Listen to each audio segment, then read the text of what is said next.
ദിവസം രാവിലെ ഈ കിണറ്റിലാണ് വലിയൊരു ദുരന്തം ഉണ്ടാകേണ്ടിരുന്നത്. 1 വയസ്സും 1 മാസവും പ്രായമുള്ളൊരു കുട്ടി ഈ കിണറ്റിലേക്ക് വീഴുന്നു.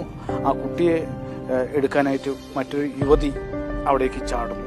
ഭാഗ്യം കൊണ്ട് കാര്യമായ ഒന്നും പറ്റില്ല, കുട്ടിക്ക് ഒന്നും പറ്റില്ല. രക്ഷിക്കാനായി ചാടിയ ആ യുവതിക്ക് മാത്രം കാലിന് ചെറിയ പൊട്ടലുണ്ട്. ഞാൻ പത്രം വായിച്ചുകൊണ്ടിരിക്കുന്നുണ്ട്. കുട്ടി ഇവിടെ എൻ്റെ അടുത്ത് നിന്ന് കളിക്കുന്നുണ്ട്. അങ്ങനെ കുട്ടി ഇതിലെങ്ങനെ ഫോണ് കണ്ടു. അപ്പൊ കുട്ടി ഇവിടെ ഉണ്ടാവുന്നതാണ് നമ്മുടെ ധാരണ. പെട്ടെന്നൊരു ശബ്ദം കേട്ടിട്ടാണ് നമ്മൾ വലിയൊരു ഭീമമായ ശബ്ദം അത് കേൾക്കലും നമ്മളെല്ലാവരും കൂടിയിട്ട് ഓടിക്കൂടി. അപ്പം ഞാനിവിടെ ബോധം കെട്ടു വീണു. ഭാര്യ അവിടെ.